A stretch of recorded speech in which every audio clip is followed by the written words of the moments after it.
Francesca Donanique. I'm here on behalf of MMA Power Hour with Max Pain Griffin over here, UFC welterweight. I'm glad that you made it here. How's your morning been so far? It's been good.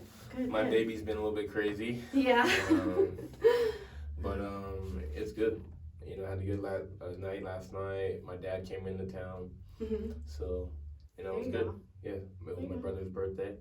So I had some time with the family, and that's always good. yeah, here we are. Yeah. As I was saying earlier, I was watching a lot of your interviews kind of coming into this, and I actually bought a book based off of your recommendation, the Breaking Habits. Breaking the Habit of Being Yourself. Yeah. For those of you that don't know, do you want to kind of explain what that book's about? And yeah, Breaking the Habit of Being Yourself is a really good book that someone told me about. Mm-hmm.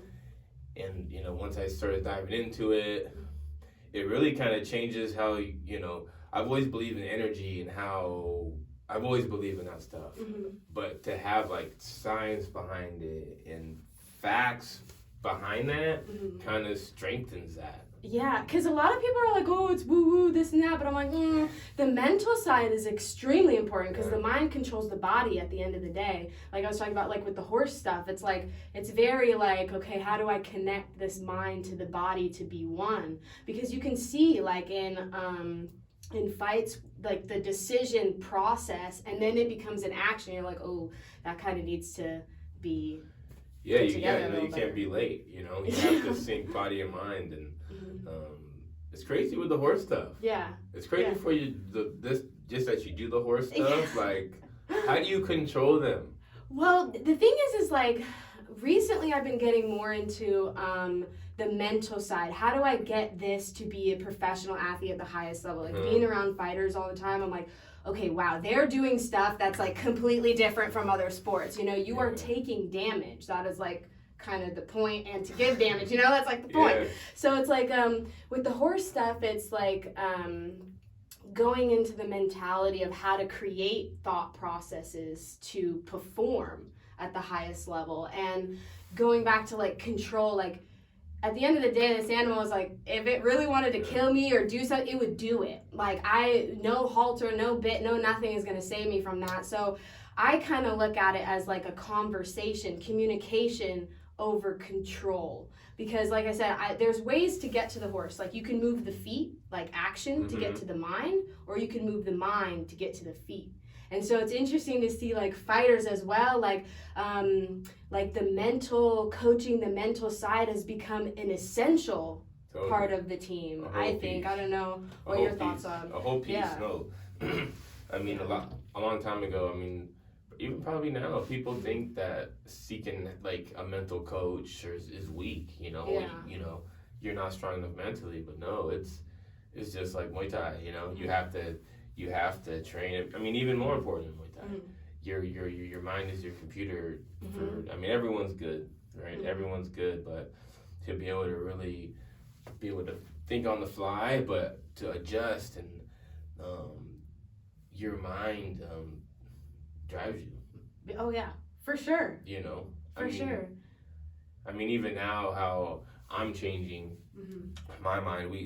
My mental coach Danny Patterson really got into like your core values, which is like what makes you the best you can be. Like what are your core values? Like what, you know, are you trustworthy? Are you this and that? Like everyone has to find out what their core values are, and it took me like a month and a half to figure it out. I'm like, how do I figure out? Yeah. It's what you think you are, right? Yeah. And then what really are you? Yeah. Perception is everything, and especially like introspective versus like what you choose to reflect out. I don't know, that's all very interesting. Like did you discover the book first and then went to a mental coach after that, or was it kind of at the same time or vice versa? This last time I already read the book. I forgot how I even got a hold of the book, honestly. Yeah. I should know. I should know. Okay. It's really important, you know?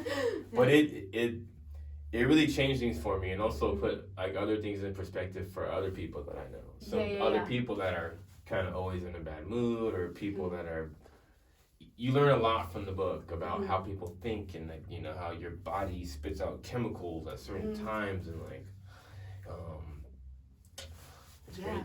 It is crazy. It is crazy. I was listening to, it was like a long time ago, but Tony Robbins had on, I think it was Tim Ferriss on a podcast, and he was talking about working with athletes, and he was working with this tennis player, and they were trying to figure out why she would be way ahead of everybody, and then at the end they would catch up, or they would catch up and she would lose, or it would be like closer than it should have been. And they like got deep into the ego, how she thinks, who she is, and like as a person, I guess she was more of the type where she felt bad for people who were in a losing situation. And so that part of the ego actually affected her on the court, and they had to like figure out how to separate that, and then she stopped doing that. I was like, what the heck? Like subconsciously let them catch up. Yeah. Like, I'm beating them too bad. Let me. Yeah, like they feel bad, or something about that part of it. They had to like separate that part of herself from it. Yeah, you can't give people a chance, man. That's happened. My coach has told me, you know, you give a guy a chance, or give a guy an inch, he'll take a mile. Yeah. You know? Yeah. Especially in a fight, you know, if, oh, this guy's kind of easy, or once you get complacent or something like that, that's when, you know, you get caught and you get beat by a guy that shouldn't beat you.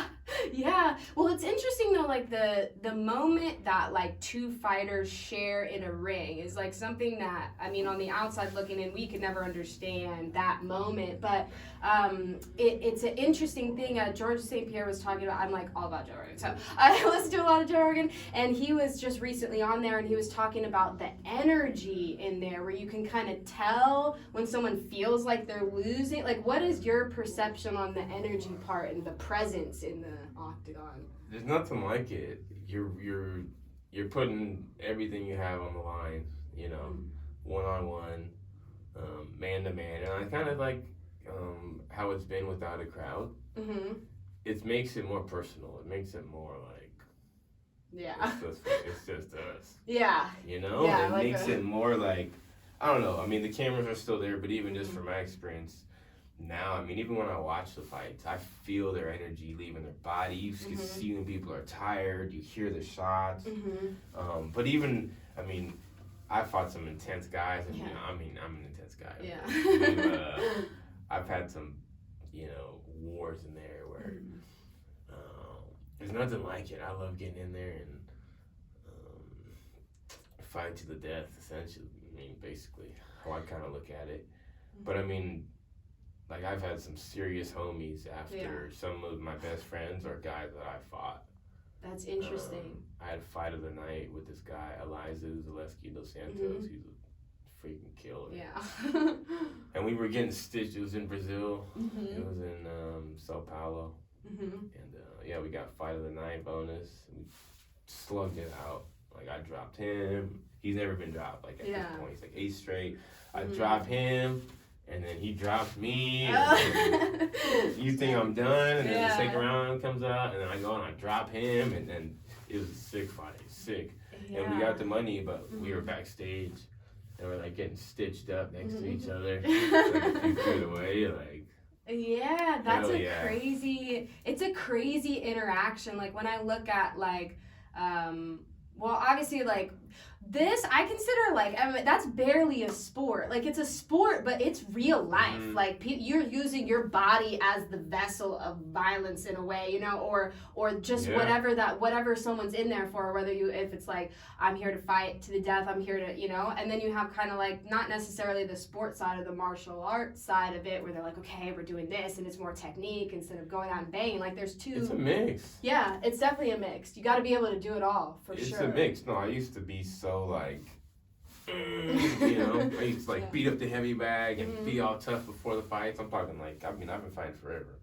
So this was, like, 14 years ago. I used to be all, you know, mad dogging across the house and just being all, you know, pissed off all day. You don't know how you're supposed to be. Yeah. You don't know how you're supposed to be. Like, you know, you think that's how it is, because that's they're fighting, right? So you think you gotta be tough. I mean, it's like natural, right? You're gonna fight someone, like, animals do it, right?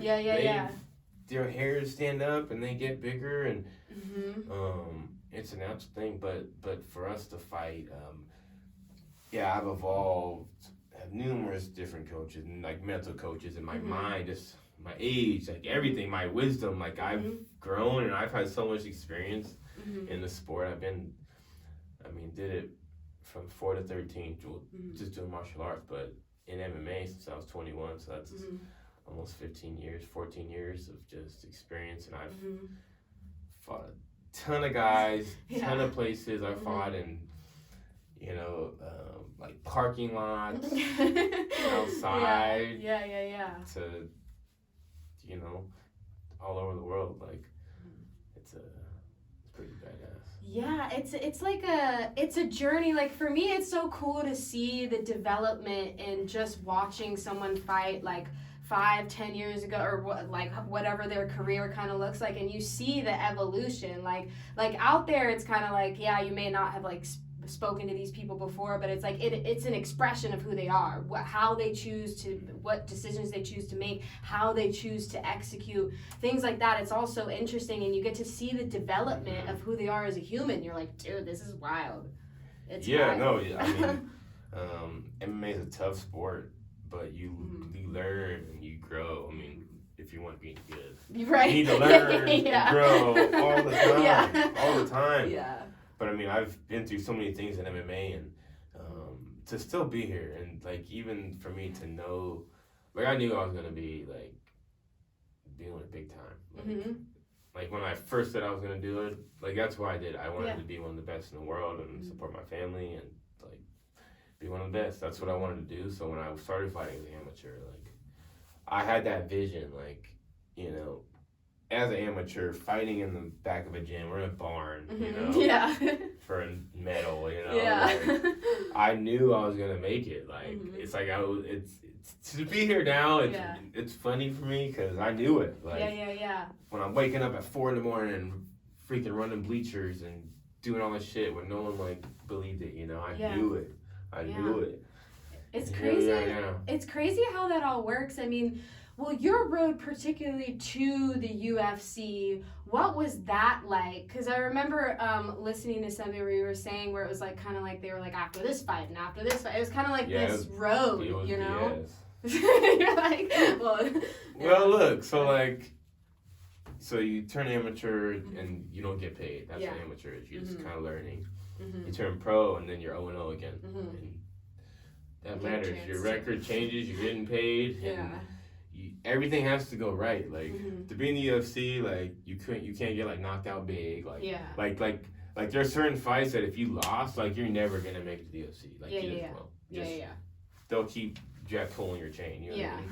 So you have to win the right fights and have a. It's like the margin of error. It's like playing Plinko with that freaking thing. Like you have to like. There's not like a recipe to get there. It's like you have to be doing well. You have to take over your area, take over Sacramento, and take over California, take over the whole area, to be the best. You're the best guy in there. And then, and then you kind of hope they, it's there's a lot that and then you have to win like long Mm-hmm. enough, because you're waiting to get in, right? But then you lose and you're back down. I remember I fought and I lost Chitty Bang. My boy Chitty Bang, shout out to Chitty Noka Jawani. He's a beast, bro. But I fought him at Tachi Palace. I was a champion, and I lost a split decision to him. He's badass. But if I was supposed to win that, like I was supposed to get signed, you know what I mean? So I lose that, and it's like shit. Then you have to like get back to it and win, you know what I mean? But they're all close. Like all my wins are all very close. It's like just how it went down was crazy, but I mean, so I started taking over the scene, taking over the region. Then I was a champion. I went to Tachi, went to championship there. I went back to West Coast with the I was a champion. Like it was like UFC, what's up? What do I gotta do? And this one, like you were saying, like I gave it up. I was like, you know what, I'm done. Like I'm not gonna just keep jumping through hoops. Like they kept saying it, like, okay, you win this fight, we'll sign you. And I win the fight, and it's like, where you at? Okay, you're gonna fight other local guys. Like how long do you keep fighting? Like and then look, and then then at that point, when I'm at that high level, they're trying to take a name off me. Like I'm a target. Like I'm about to go to the UFC, so everyone that wants to fight me, it's helping them. It's not helping me. Yeah. You know what I mean? Yeah, so like I was giving them an opportunity to kind of like take my shit. Yeah. You know, I don't like doing that. I like fighting guys that you could benefit from too. You know what Exactly. I mean? Like, it has to be mutual. If you're gonna put your health on the line, I feel like that makes sense. Yeah. You know? Some scrub. You know, it's like why? Why? So it's funny that day that I did say I quit. I'm like I'm done. I was at the gym. You know, we were doing takedowns. I got wrestled down, and my elbow hit the ground, and my shit was bleeding hella bad. Like it was this one. My elbow hit the ground, but the bone poked through. Oh my goodness. Poked through the skin. Oh jeez. It hit that hard that it like shish kebab kind of through like. And my coach was like, "You're good." And I was like, "Oh fuck," you know. And I went like this, and it was like. You're like, I don't think I'm good. Yeah, I'm not good. Yeah. So I bleed, and I'm not scared of blood. Yeah, but this was like extra, you know. Yeah. And I went to my phone, and a text message from Sean Shelby at the UFC, and it said, "Hey, what's your manager's number?" I was like, "Oh my god!" You got all this stuff going on. I'm bloody bled on the phone, and I sent that message to I think I gave him my coach my manager's number, and then he called me like 2 minutes later, like we're in, Gustin. Oh, we're like jumping, I'm bleeding and shit. Yeah. That's how we got in. Yeah.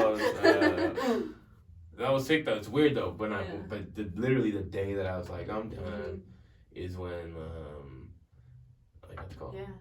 It's interesting how like really. Yeah, like how it lines up. Like how, I don't know, I feel like, for me, I have a very, like, positive outlook on life, on the universe. I feel like the universe works in coordination with me. So it's like all these things kind of line up, you know? Like having that thought in your mind, that maybe kind of having that thing happen, and, you know, that stuff that has to line up for someone to get to where they're going, you know? It's like, that doesn't happen every day. You know, your elbow doesn't go through a mat and you check the thing every day. Yeah, like I train from 5 to like 9:30 every time. So this was like 6:30. So he said, "Hey, good thing I answered the call because if I didn't text back, he would have get to fight somebody else." Oh my goodness. So I could have just trained all the way through. Like if I didn't hurt my elbow, I would have trained all the way through, and I would have been like, "Oh, too late. Snooze, you lose." Fuck. Yeah. Damn. That's so wild. And then they gave you right out the gate, right? Colby Covington, right out the gate. I mean, your road has not they haven't really given you. No, I guess they don't really give people stuff, but. You know? They don't give people stuff. Yeah. There's guys that fought all bums. Like, you're like, whoo. Yeah. Yeah, you look good. You fought all bums, bro. Yeah, I fought Colby off my first fight. I mean, I fought, you know, that was such a surreal experience. I can only imagine. Yeah, I did pretty decent against him, too. You know, I dropped him, stuffed some takedowns, almost Kamared him. But, I did the best anyone's done. Yeah. Since, like, he's been wasting all the guys. Since Usman, he fought Usman before that, he wasted, like, 7 guys in a row, just brutalized them. So, shout out to Colby. Yeah. But, yeah, that was my first fight, but I remember being in there. It was I remember I was on the ground, and I, was, like bird's eye view. Like, I came out, like, I saw, like, from, like, a bird's eye view, like, what was going on. It was, out of body. Oh, that's wild. Yeah. That's wild. Yeah. It was like I was watching myself. Like, what the hell? You're like, what am I? But it was really, it was, even just getting signed to the UFC. I mean, I always wanted it, right? So, actually being here, then it was Conor McGregor versus Nate Diaz 2, which was one of the biggest fights and build-ups and things ever. Yeah. And I was on that. It was like a shit show in there. I mean, it was crazy. It was a madhouse. And that was my first one. I'm signing posters with Rick Story and Rumble Johnson. You're like, my team's going to be there. Where, you know those big posters you saw? Yeah. And I'm with my boy, I'm going to take pictures. Like, I was more like a fanboy, kind of like. Where you were in it. You were in the moment. Like, you were living the experience in that moment. Yeah. You don't get that every day. Yeah, it was my first time. Yeah. Like Nate and his entourage walk around. You know, Connor's walking around. You know, like we're with Cerrone, and like for me, like it's I've wanted this, right? So to really be here, like you're Cerrone, like can you imagine? Yeah. It's weird. Like for me, it was weird because I'm really there. It was like a dream. It was like a dream that I was like living through, and it was all of it. I mean, the whole week, man, was such like I'm getting my new clothes. And my new, it was such it was such like it was such like a dream come true kind of thing. That's kind of how I treated it, kind of. I mean, I did treat it like that, but I thought I was focused, but I wasn't. Like, I thought I was.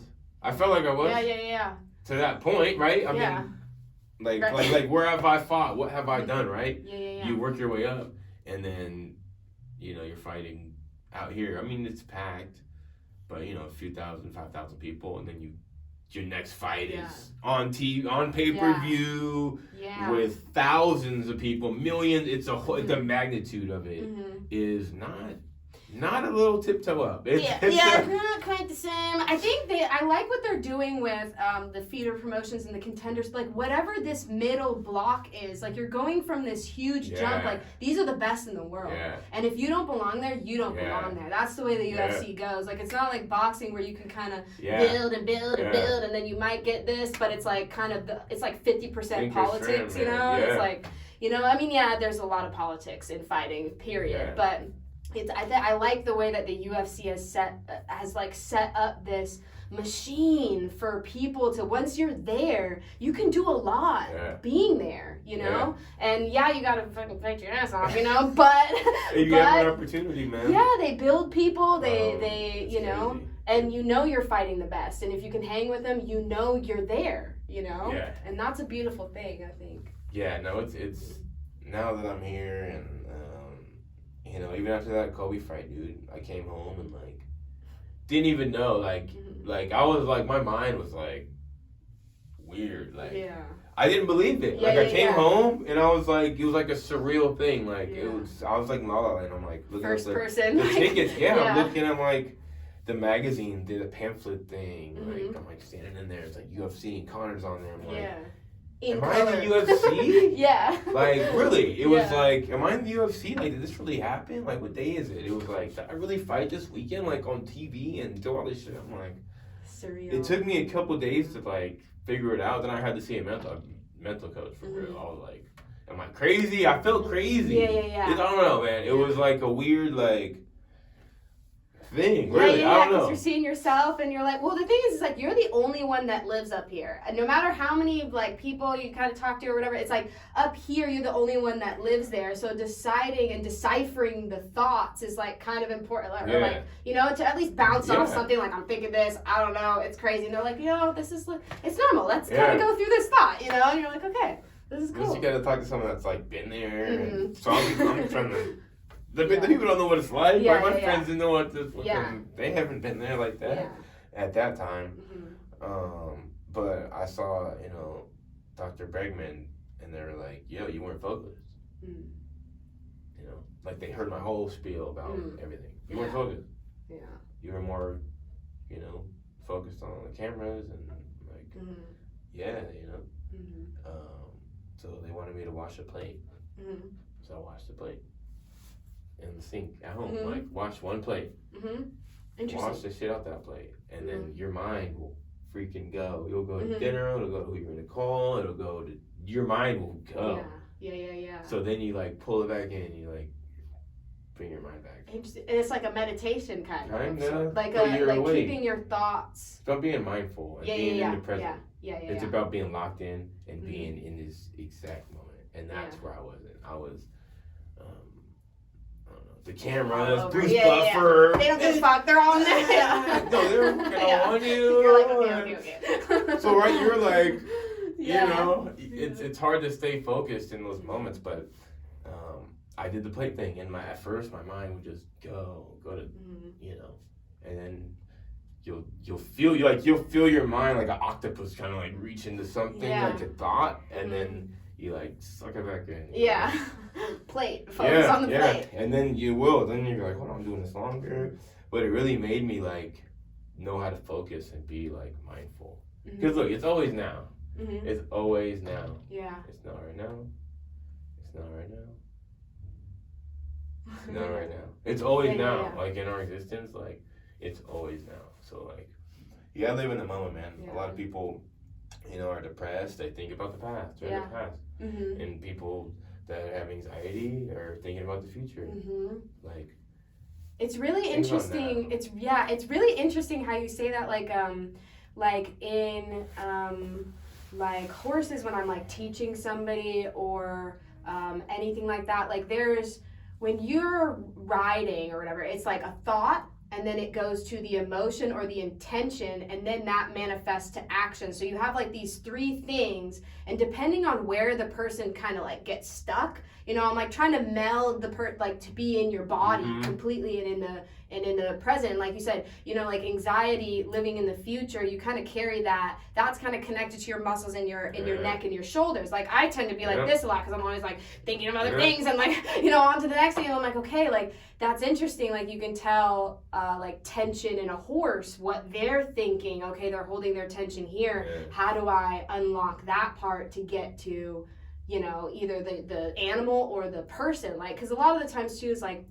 when someone's going through something, I mean, it's like, it's scary to be on a horse, like out of control. And for a human, that's no good. We don't like that. You know, we like to be in control. So it's like, I always kind of talk to them in like their relationship with like fear specifically and what their thoughts are leading up to that moment where they freeze, because sometimes they freeze and I have to figure out how to get in there and be like, okay, I need you to focus on me. Meanwhile, the horse is like doing something else and I'm like, oh my God, you know, really I'm like kind of like, okay, this could go many different ways, but I need to focus on bringing this human back and kind of like bringing them back to the present so then they can start making actions.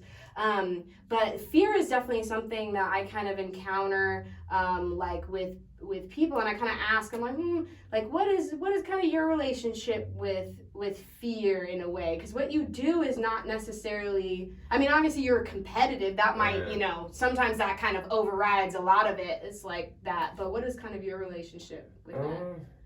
More courage, man. I have a lot of courage in me. You know, I really do. A lot of belief.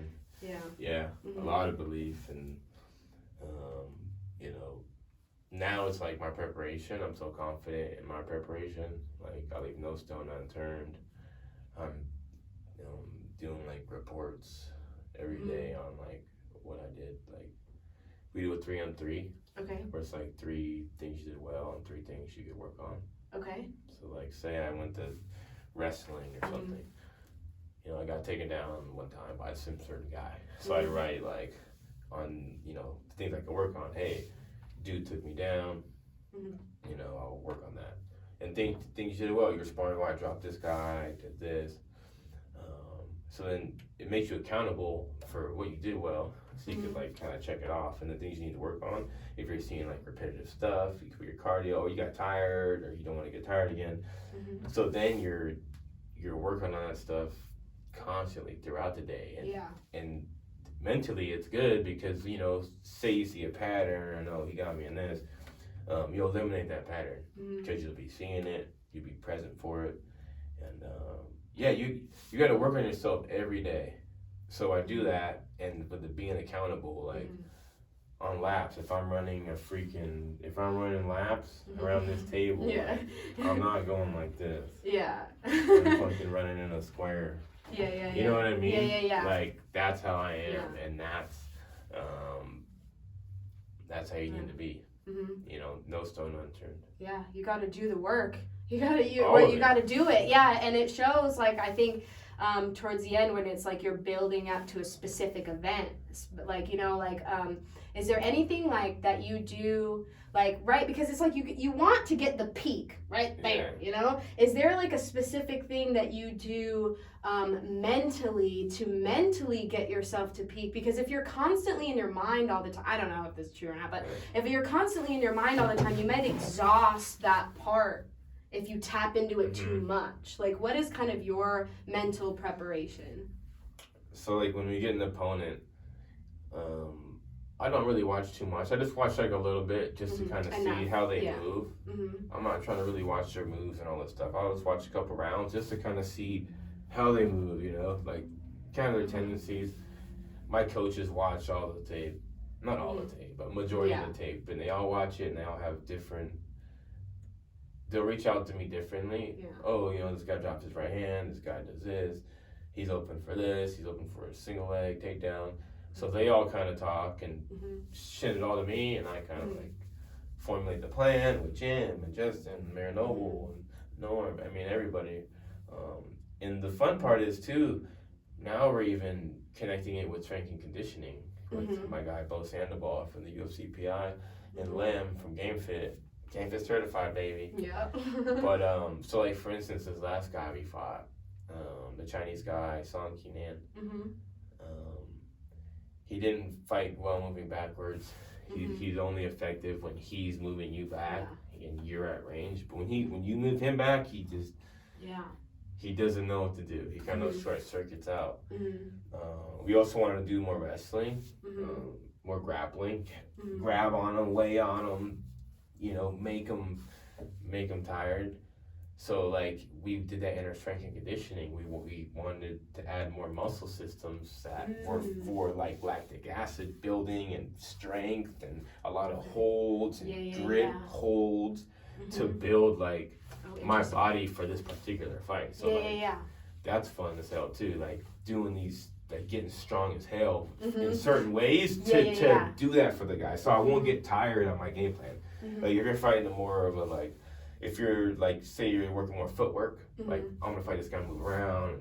So then you do a lot more speed stuff with your feet and get, you know, and get primed for that type of fight. So I love the preparations. We're doing specific stuff, and then we're doing certain combinations. We're doing certain drills that work on the guy. Like, you know, the guy did basic 2-3-2, 2-3, like basic stuff. So we, you know, when I sparred. I flew guys in, Sinjin, not flew, he drove. But I would if you were far. He drove. But he was my partner a couple days a week, Friday, Saturday, Thursday, Friday, Saturday, and we worked. He's the same height, same reach, and we worked.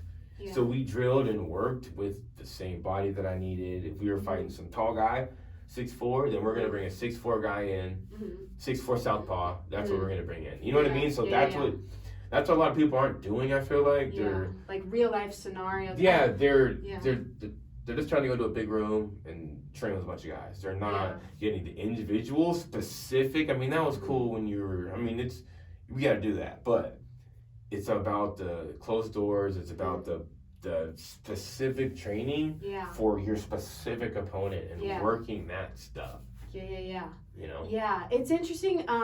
Angela Hill was kind of talking about that, like especially for women in like mixed martial arts. It's like the majority of your training partners are going to be male usually, unless you find and bring in specific people. And she's like, dude, you have to bring in a female that's 125 or 115 or whatever the weight is. You can't have a male do it because it's different. It's a different look. It's a different like feel, speed.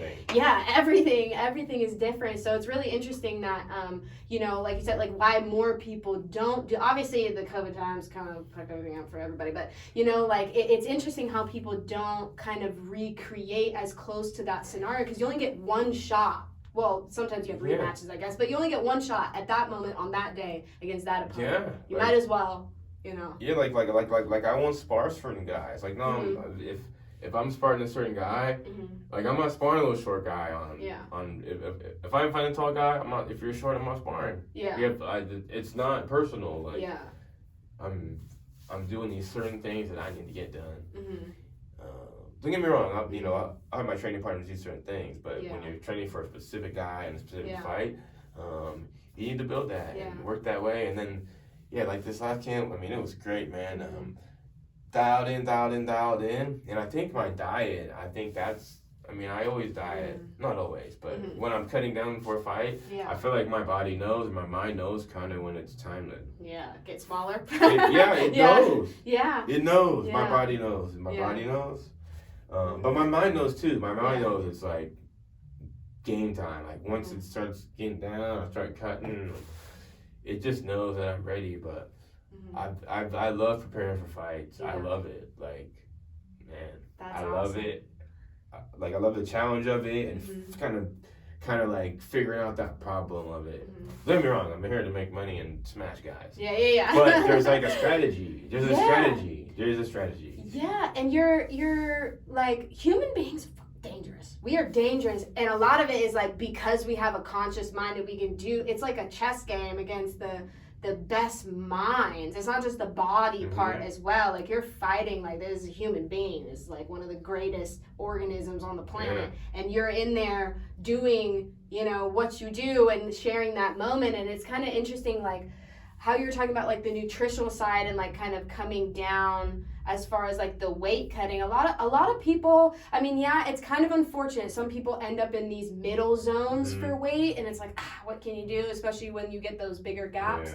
But like for the weight cutting, I've talked to some people and they're like, it's kind of like, obviously if they kind of, you know, do what they're supposed to be doing, and at the end it's not as bad, you know, but it's kind of like a cleanse right before you go in to fight another person. Do you kind of experience that, or is that? Yeah, I was on like a clubhouse room thing the other day, and they were talking about, you know, weight cuts and you know, of course a lot of people that don't weight cut were on there talking about, you know, weight cutting, but for you know, for fighters and stuff, it's kind of like a rite of passage. I'm not saying like I don't cut a lot of weight. I mean, right now I'm like 195 probably. I fight 170. But like fight week, I'm like in the low 80s, so I don't cut a lot of weight. But there's guys that cut like 30 pounds in a week. That's different, you know. I feel like if you cut like a regular amount of weight, it's like a rite of passage. Kind of, that's what you do. You cut weight, and that's what you do. Like, it's like a mental discipline side before you get to go in there and do what you do. You have to make weight. Like, for me, like that's the hardest part is making weight. Like, do you find that kind of, not necessarily, because it's different, right? Okay, say if you're like in a street fight, it's something that happens in the moment, but building up to something with a face, somebody in mind, like having that sort of thing, does the weight cut kind of take the edge, like maybe not the edge off the fight part of it, but you have to do that before you can do this, period. So it's like a rite of passage. It's like you have to, I love that. I love that about the knowing the guy you're gonna fight, and he's gonna fight you, and his team thinks that he's gonna beat you, and his guys think they're gonna win. Like it's like it gets pretty serious. Their country thinks they're gonna win. Like you know. That's like such the beautiful thing about fighting. I think like especially during like the pandemic, and we had that whole you know, like the George situation, and like just all of that just chaos within each other. It's like this sport, it doesn't matter where you come from. You go in there and you bleed the same. Like it's the same heart in there. And I think like more than ever, like this sport, like the world needs this sport. Like I don't know, I just kind of think of it like that. How you say that? No, I remember we were the only thing on for a while, and like you said, it doesn't matter like what you are, you know. You go in there and I think it shows. It does. Like you say in basketball, the ball doesn't lie. Like the fights don't lie, man. It really does it. I do wish though they need to get a handle on the judging situation. And I know you have specifically befallen a lot of the sort of decision making and or like as far as like the judging, like what do you think personally that judges need to have like before doing some of these things? Because this is someone's career, this is their life, this is their health, this is everything. Man, the judges, you know, some are good, some are bad. It's just not consistent. You know? I mean, I think they should fight. I do. I think they should fight, have some kind of fighting experience. Really. And I know they like sometimes I think it's like John McCarthy and Herb Dean, like their reffing school, they invite judges and refs to like come and like at least see, like you have to know what's happening, you know. Like I feel like some people just remember the beginning and then the end, and then you're like, you can't do that though because a lot of shit happened in between then. That's what they do. That's what like the human brain does, like the beginning and the end. but like you'll have some judging be okay and some be bad, and when it's just too inconsistent. I think maybe we need more judges. Maybe five judges. Yeah, or like making the pay, or like the incentivizing people that are part of the sport to be part of the commission as well, because that's because I feel like the commission doesn't really. Some of them don't really understand the sport, and so they're trying to implement things that don't work. And you're like, okay, this is not maybe for basketball or football or something that might work, but like it doesn't work that way, whereas like some people might transition from being a fighter to like an announcer or someone that does commentary or something like that, where there's that transition. Like I wonder if maybe they paid them more or did something, maybe people might go into that afterwards. I don't know. That's a good way too. Something needs to happen. You know? I mean, it's, or they need to have like reviews or recently, they actually just suspended a boxing judge. I forget what card it was, but it was like pretty recent, and the dude had it like way, like, I mean, I don't know, I kind of have this thing where boxing is very like, it's very A side, B side, like people think that they are even, and they're not, you know? If you know the politics, you know that this is not an even fight. So if it goes to the decision, they're gonna give this to the decision. Like, I don't need to watch it, you know? So it's like, this dude was so off that the commission like flagged him, and I was like, dude, we need more of that. We need more, like, you gotta check people, like, well, at least in boxing, people are dying. Like, you can't just, you know? Yeah, people are dying in boxing. Yeah, it's wild. It's wild. Do you watch a lot of fights being a fighter? Do you enjoy I watch UFC fights. I do my pains picks. So, there you go. I do watch my UFC fights. I don't watch much about. I don't watch really anything else. Yeah, it's hard. It's hard. There's a lot there's of so much stuff. I don't really watch boxing unless it's some like big event. Big fight, but, yeah, mainly UFC. I mean, I like kickboxing. though. Glory's sick, but I don't have a lot of time. That part. I don't have time to be. I'd rather be training than watching some other fight. Yeah, so then you think of, I should be doing this. Yeah, then I'd rather be, Yeah, doing it too. Always. Yeah. That's crazy. Yeah. I mean, it's definitely something. Like, did you find that after you had gone to the mental coach and incorporating the mental side, is that when you kind of went, because your last two fights have been different. Obviously, the two before, but like there's a lot like going on as far as the judging for those ones. But I mean, as far as like your performance and stuff, like you go out and you're very consistent and efficient with your game plan, your execution, knowing what skills you have and how to utilize them the best way. And I think that's something like, especially when you're talking about longevity in MMA, especially in the UFC, you have to have that IQ part of it. Is that something that you're, well, obviously you're constantly working on? Yeah, you have to. Yeah. Some guys think that you can win everything the same way and you can solve every problem. If you have a screwdriver or a screw, you need a Phillips head. If you need a flathead, you need a flathead. You can't just always use the Phillips. So you have to find the way to win, And I really believe in my stuff. I've been training with a lot of high-level guys. It's funny, I was in 10th Planet in Vegas. And I trained with some of the homies, Michael Chiesa, shout out to Chiesa, and Ben Saunders, some of these like really high-level guys. And like I trained with the guys and rolled with them and stuff, and it was like, hold on, it's okay. We're about to roll some shit up now. I did very well against those guys. And those are like, those guys roll up. They just roll guys up. So for me to do well and be like, you're let me roll these fools up too. Let me roll these guys up too. Really, I rolled with some really good dudes, and my grappling's getting a lot better. There you go. But just mentally, we did my core values I spoke about before. But me being authentic is like what makes me me. He watched my last fights, a bunch of fights, but he's with no sound. And like watch for like my mannerisms and like just my body language. And he said, when you're having fun, like you're kicking ass. Like, so he watched like the Mike Perry fight, some of the other fights, but like you did your best when you're having fun. So he's like, you need to have more fun. When you're being you. Yeah. So I did, and I was training like that. Sparring these high level guys, and like it gets serious. I mean, you're you're fighting guys, you're sparring with guys that are really good. And it brings the levels up.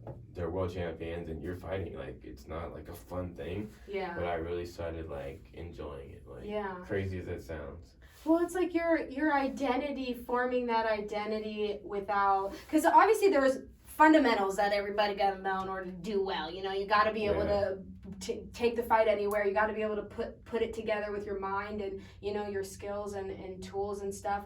And like, I don't know, like I find that sometimes when you watch people try and figure it out in there, and then you have like the coaching aspect, right? That's their job to kind of put these things, put these things on the package, whether it's like I said, the fundamental side, but it's also developing the identity and the style. Like, I don't know, for me, when I'm teaching lessons or whatever, it's like I have to determine what is not necessarily incorrect or correct technique. I have to be able to pull out who they are, and they'll be better if I'm able to build around them instead of being like, well, that's not right. I'm like, well, this person is different. Obviously, there's certain things you can't just do this all the time, you know? You gotta, like, you know, there's certain basic fundamentals, but if someone expresses a certain thing, I'm like, oh, I like that stylistic element. Let's keep that there, but let's touch on that and how to mold that. I mean, coaching is everything. Like, as far as, like, coaching, have you been with the same, I know you train at a lot of different places, but like as far as coaching, have you basically had the same team kind of going all the way up, or? Yeah, I started at Marinobles, kickboxing. That's where I started out. Was there for, I'm still there. Marinobles is still my corner. He's still my coach. He's still my sensei. So I'm still there. I've been with MMA Gold for I think 8 years now, long time. So been MMA Gold, Jim West, and those guys. You know, been with those guys since then. Just started going to Alpha Male. I've been on Team Alpha Male for I think 15 months. Okay. And that's been great. You know, with Uriah and all those guys. But it's been good. I've been low to my soil. You know, I've had my same guys, and you know, a lot of people leave and jump ship to different stuff. And I think the grass is always greener. Like, I'm everyone's grass. Like, you're utilizing everything that you have, all the resources. You know, no one does it like this either, man. Like, I was talking to my boy Jamie Jones, man, and he was saying like, no one goes to all the gyms. Like, you know, I go to House of Moons, do jiu-jitsu with Jamie Hart and those guys too. So like, normally, like, if you're at Alpha Male, you're at Alpha Male for all classes, all training. You're at MMA Gold, all week. Blah blah. I'm there 3 days, here 3 days, here 3 days. So I'm getting like the best of like all worlds. You know, all worlds, and I'm. It's great, man. It's an honor, you know, and I feel like I do get more love because of that. You know, I'm not just one thing. I'm like all the SAG. Well, and, you know, and seeking the knowledge from all part, like, it's like, if someone could say one thing to you, it's like the same thing, but they say it in a different way, and all of a sudden that manifests into something completely different, and seeking out the minds is like, what a lot of people don't do. They're like, oh, if I go and I just get to work with the bodies, I'll be good, but it's not, it's a little bit bigger than that. Yeah, way bigger than that. Yeah. You gotta do everything for hard, you know? You gotta do everything. I mean, I swim, I ride my bike, I'm running, like, then I do all my recovery stuff. Like, there's so much I do, man. Yeah, like as far as like recovery, like, what does the week after your fights look like? Because a lot of people don't see that. They don't get to see the fighter when they come home after this huge event, both mentally, emotionally, physically, like everything, and that week after, like, a lot of people don't see that. What does that kind of look like for you? Mine are good. You're good? I chill out, you know. I mean, usually, like, I was just in LA for a week. The week after, we had Airbnb. Kind of just live it up. There you go. I just live it up for a week. If I'm in some other state, like Florida, I'll stay that week after. Okay. Like, not in China or something like that, but you know, somewhere easier to go. Yeah, I've stayed in Florida, we stayed in Vegas, Atlanta. I like enjoying myself. Yeah. Like, I work so hard. Yeah. I work so hard all the time, so Yeah. I like to relax. Yeah. Like, relaxing, and it's probably one of my favorite things to do. As boring as it sounds. Well, just, yeah. I mean, what do you do normally when you relax? You just kick back? Do you play video games? Do you kind of just live at the moment? Like, what is your... You know, I don't know, man. I chill with my family a lot, but I'm chilling. Yeah. Sitting down, I mean, I get on the game sometimes with my son. He likes to do stuff. He's starting to train now. Okay. But, you know. That's interesting. What are your thoughts on that? I don't know. I mean, he's always been, he's always, I mean, he was born before, when I was fighting. So he's been born into it, and he used to train a lot. Then he just got sick of it, which I understand. Yeah. I mean, but it's hard. Yeah, it's hard work. Yeah. But after this last fight, you know, I got home and he's like, I want to start fighting. Okay. It's not easy. It's not, but now they have more like children stuff for MMA. Yeah, and like the fighting and the what is it? Penetration. Yeah. But House of Moons has a beautiful program over there in Orangeville. Anthony Bivens, his daughter's world champion, Leah Bivens. Wow. Okay. All that. I don't know the name of PSFL, not the PSFL, but it's like the world pancreation thing. They're the champions of it. So they're doing big shit. House of Moons in the house. Yes. But yeah, I mean, I told my son, like, you know, I don't know if he wants to do it. It's hard. I personally, I mean, I would recommend people do it. I would. I really would. Like to have my success that I've had, and like the roads, it's been a shit road, man. My road has been potholes and flat tires. And it's been a rough road, but I mean, you really got to believe it, man, and you got to you have to like believe it. I had like crazy belief that I was gonna make it. Like I knew it. Like I knew it. I was crazy. I swear to God. Like, I knew it. And it's weird now. Yeah, now I'm here. But so now it's even more weird.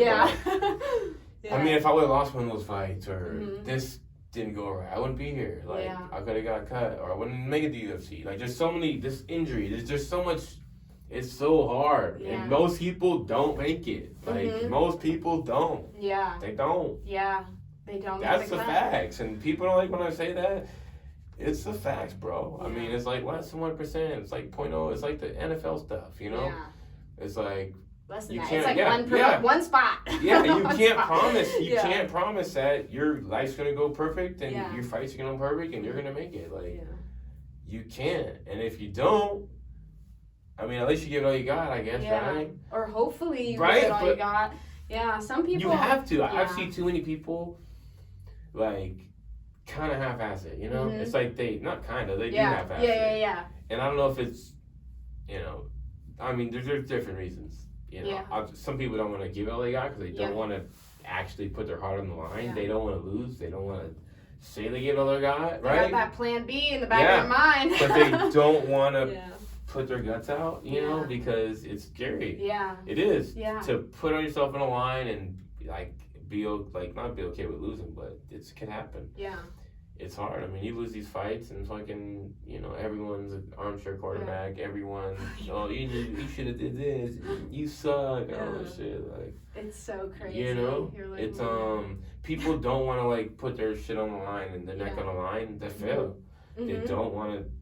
They rather just be comfortable, and success is on the other side of that comfort right there. Right? Yeah, it's like winning and losing a fight is like a different type of winning and losing, I feel. Like, what do you do to kind of, because there's some people, like, I think Phil Jackson talks about it a lot, like, for, like, coaching basketball, and what he tells his team is, like, you can't be too high on the highs and too low on the lows. You got to try to stay in the middle somewhere.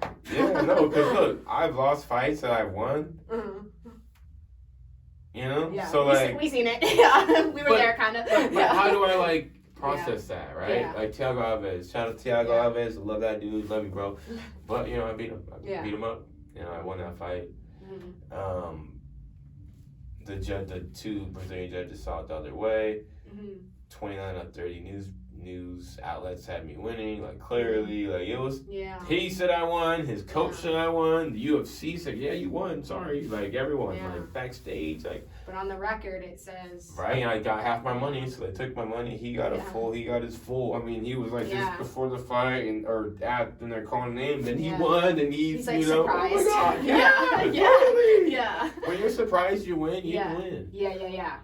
You know, because you know what happened. You know. Yeah. I mean, but look, so I technically won that fight, right?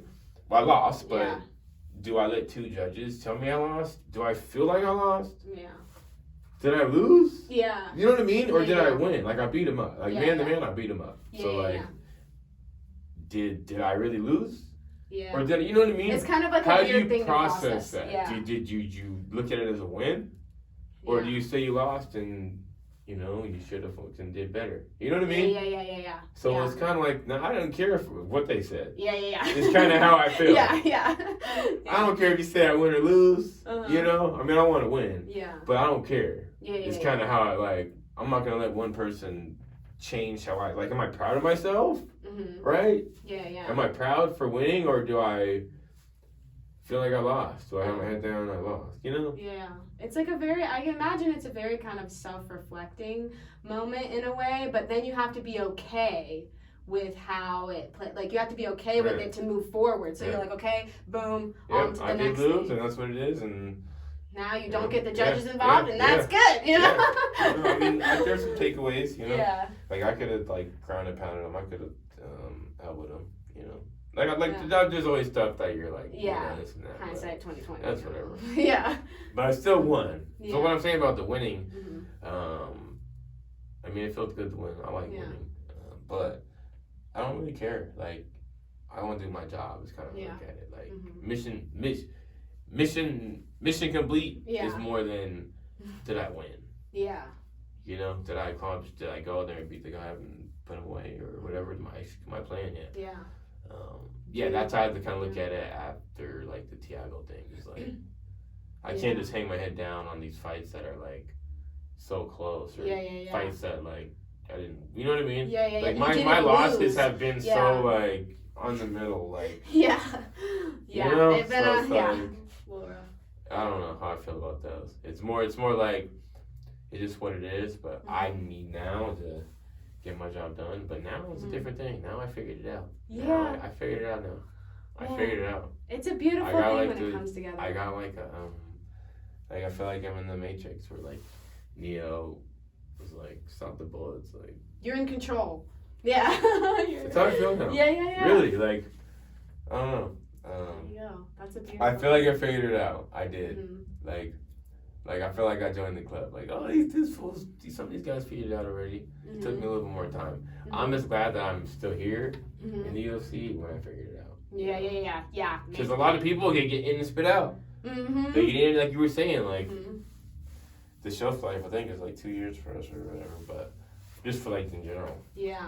You get in, you lose feeling, you're done. And then you're, I don't know, fighting in Mississippi or something. In the way that you lose, like there's a lot of people that are, I don't know, now they're taking pretty much, especially last year, they were taking people up that weren't quite ready because we didn't have that feeder, like fully established, you know? And then you're kind of seeing like, damn, like this person got here a little too soon or they're really good, but it just doesn't add up. Like when they get to the cage, it doesn't add up, and then they rack up these losses. You're like, this person isn't bad necessarily. They've killed the local scene, so it's not like they can go back. And it's like this weird situation. So I don't know. I'm glad that they're starting to get a middle ground with like the MMA fighters and stuff because it's like they don't have building. You know, like recently I feel like the UFC is starting to figure out how to develop an MMA fighter within the promotion of the UFC because it has this kind of marketing rep of like killer versus killer. They're very even fights. So like we were talking about in boxing earlier, there's like you're matching against a specific style, you're supposed to win, and that's a different pressure. That's a different type of pressure to remain undefeated and you have to win in a certain way. But I think with MMA fighters, sometimes their whole career is squandered because the fights were picked wrong or they were like, you know what, I'm 0-0, but I'm going to go up against a guy that has 6 fights. Like, what are we doing? You know, like, shit, now people are starting to figure it out a little bit. Yeah, I mean, when, like you were saying, when you lose those 5 certain fights, like, it kind of screws you, man. I've seen guys lose one fight and get cut. Just diverted. Yeah, it's. I mean, I've lost 2 in a row, which was like bullshit, but I still had those 2 L's. So how do I feel? Yeah. Like, pressure? I mean, there's a lot of pressure, man. There's a lot of pressure in there. Oh, There's a lot of pressure in there to win. There's a lot of pressure in there to do well. You've been training all year, you know, your life's on the line. You get cut, your life changes. Like, what do you? There's just so much like in it, you know. And lately, been having fun, man. And for me, being authentic, that's my like cheat code. When I'm like that, I'm knocking ears off and piecing guys up and knocking guys dead, knocking guys out cold. There you go. You know. There you go. It's always well, I guess on your side, it's always a good thing then. Do you have anything kind of coming up, or anything that you may not be able to say anything, but like as far as, you know, something you're getting ready for right now, so staying ready, watching your weight. I mean, we're trying to get my contract done. Contract negotiations. That was my third deal. Okay. This is the 4th deal, so we're working on the 4th deal. Congrats, though. Yeah. That's dope. Yeah, and I have 2 big wins going into it. Right. Especially being on the co-main event. Yeah, they're going to be on the co-main event, so punching my ticket, baby. There you go. So we have good momentum. That's good. Momentum is everything. Yeah, especially in negotiations. I feel, man, that paperwork be wild, you know? Especially I can imagine with the UFC being as cutthroat as they are, they're very like, you got to have someone lobbying for you that's like really knows what the fuck's going on, you know? Like otherwise it just doesn't work out that well, you know? Yeah. That politics side is important, very important. But where can people find you, like on social media and all the different places? I'm on social media, Max Pain Griffin. That's on Instagram, that's on Twitter.